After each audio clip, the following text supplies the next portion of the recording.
And where are you guys from? Canada. Canada, which is north of America. North of North America. North America. Okay, North America. America's hot. It's a bit colder than Florida and Hong Kong probably. Okay, well I think instead of standing on this sometimes noisy street, let's go into a college, the one up, well we're going to start with Exeter College, it's just on the other side of the road. Balliol College usually let me in after 5 o'clock, so we can always do Balliol College on the right at the end of the tour. Unfortunately, Trinity College isn't open to the public, hasn't been open to the public since COVID, so we can't do anything, unfortunately. But let's go into a college just on the other side of the road. It's a good place to start the tour.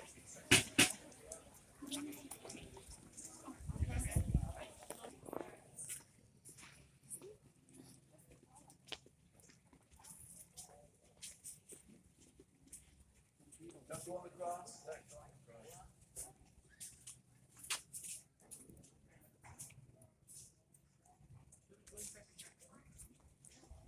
No, you're not allowed. The chapel's shut. Chapel's shut. Probably was shut. Okay, so coming a bit closer, folks. So we're not blocking the pathways and I don't be too loud. Okay, so welcome to Oxford. My name is, I've told you that already, didn't I? Okay. So we'll start off with a quick history of Oxford. As I'm sure you already know, Oxford is one of the world's oldest universities. It's actually the third oldest university in the world. Only Bologna in Italy. And yeah, if he wants to go to the chapel, maybe if he wants to go to the chapel, I think it's quiet. Do you want to go in the chapel? Maybe will it calm him down inside the chapel?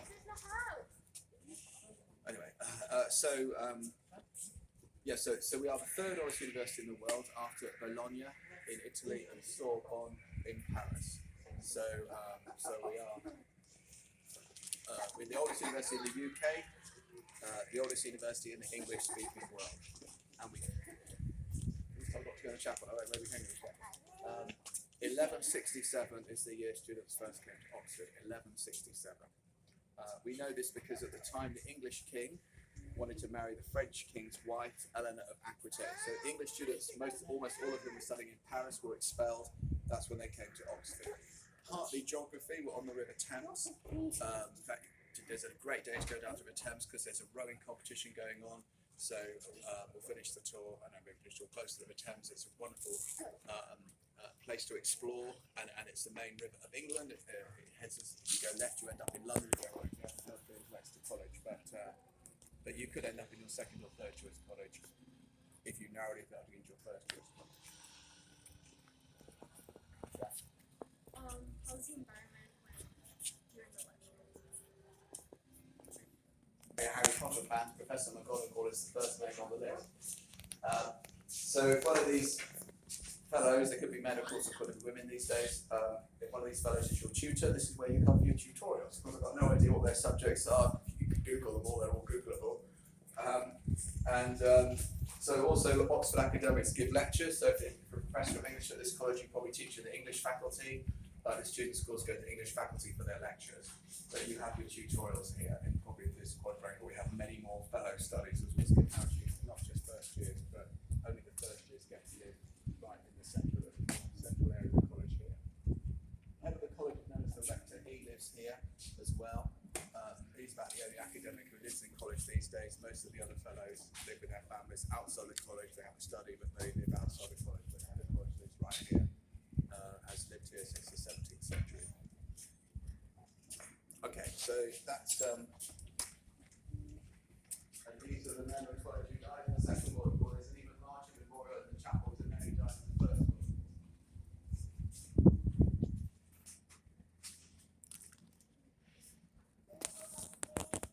But there were female colleges in Oxford in 1879, so female students and academics could only belong to female colleges before 1974. Yes.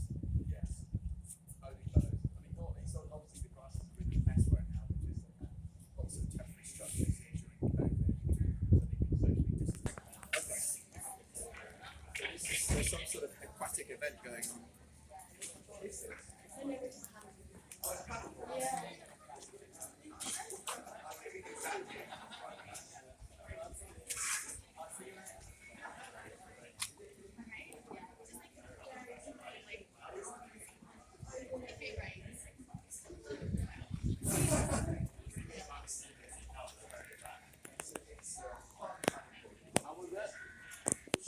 unlike Exeter College, this college has retained its original buildings. Exeter College was rebuilt centuries later. This is 600-year-old college, 600-year-old quadrangle. Like Exeter College, it was named after where the founder came from. The Bishop of Lincoln founded this college. Bishop of Exeter founded Exeter College. Anyway, lovely to see. Also, ivy-clad colleges. Ivy-clad colleges are rarer these days. Ivy does damage the limestone. Obviously, when they restore the limestone, they have to pull it all down anyway. But so it's rarer to see an ivy-clad college today than it was 50 years ago. Is that where the term Ivy League comes from? Well, of course, this is Boston ivy. This is not native. This is not native to Europe. This is native to Boston, USA. So obviously, the most famous Ivy League college is a university, is of course Harvard, which I see was covered in Boston ivy. So maybe that's where the expression comes from. Okay. So Ivy League is an American expression. Ivy.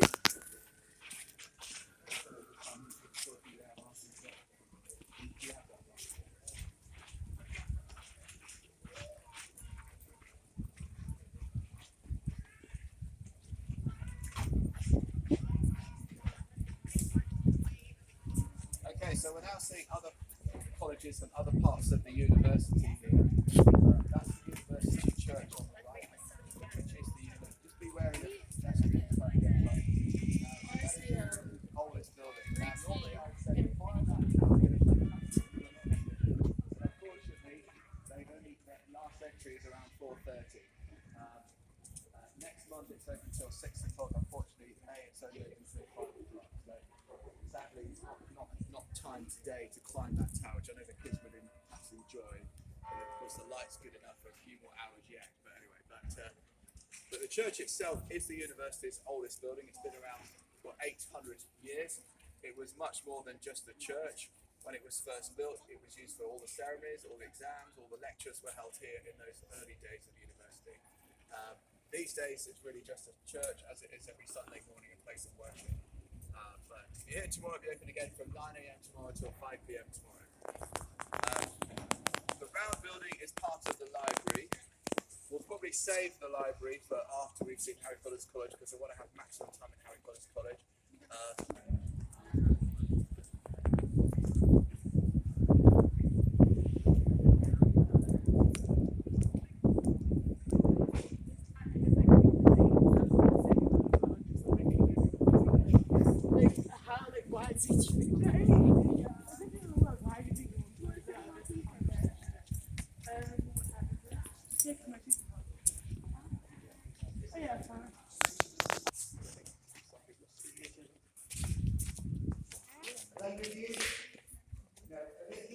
Yes. Oh, that's 14 now. They're not. Those two are. You're one, I'll let you off. Okay, so if you visit one Oxford College, this is the one to visit. It has the oldest chapel, the oldest dining room, superb gardens with the 900-year-old city walls. When they film in Oxford, this is the college they film in, including, of course, lots of Harry Potter. All the buildings here go back to the 14th century, unlike Exeter College, where none of the buildings go back to the 14th century. So let's start with the dining room. I mean, we could start with anything really, but as long as we get to the chapel before 5 o'clock, we should be okay. I really want to start. We've only got 40 minutes. Maybe we should start with the. No, the dining room is a good place to start, so we can see the founder's court.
the model for all of England's public schools. This is the model for all of the Oxford and Cambridge colleges. So this is the oldest college dining room. Behind that wall is the oldest college chapel.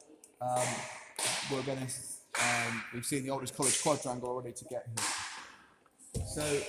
So this is where members of the college are fed. Right now, the college choristers are having a snack before they're practicing for the next service at 6 o'clock this evening in the chapel, which you're welcome to come back to, by the way, if you want to see the choir of the chapel this evening.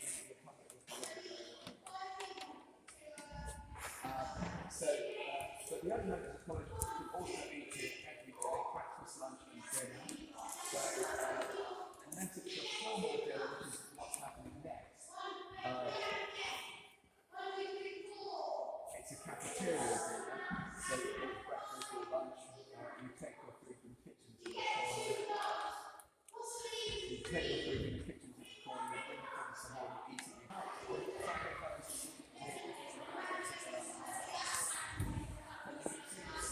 See the student tables on the college table.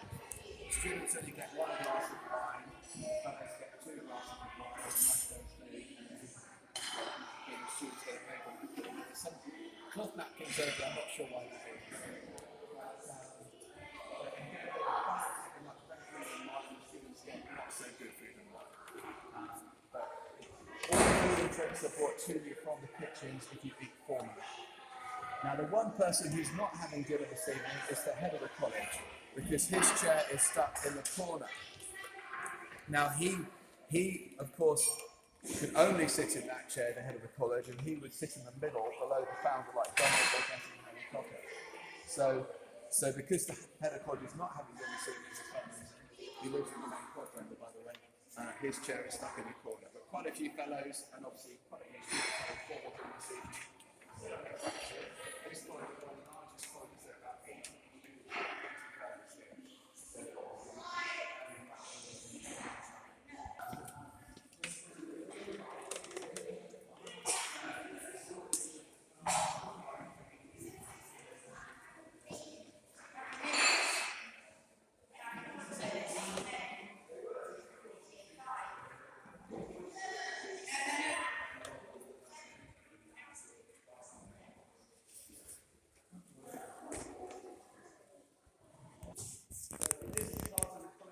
Please no photography, folks. No tiran foto.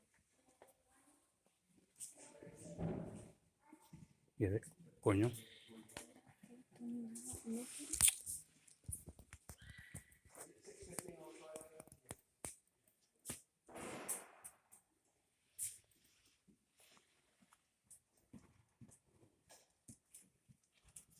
Yes, so coming, guys. Assistant chaplain will be conducting the service.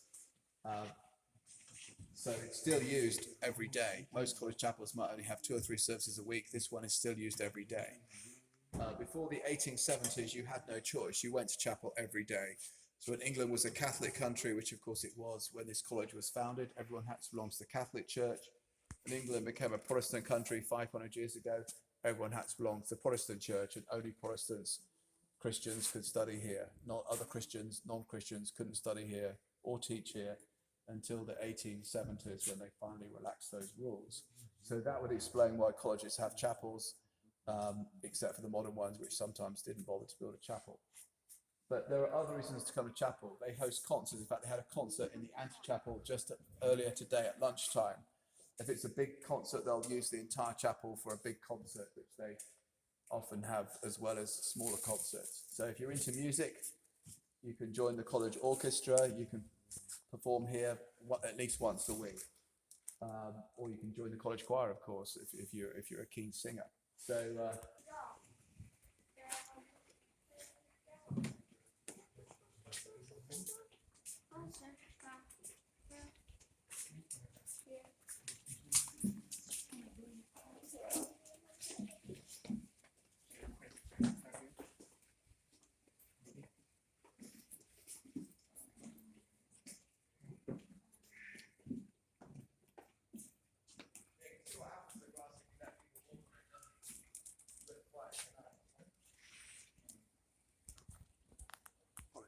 Filming here just this week. The new series that have been gathered, which is the TV show Secretary Officer. Also, they see film lots of things of Harry Potter news. I mentioned some of you earlier. Do we have any Harry Potter fans in the way?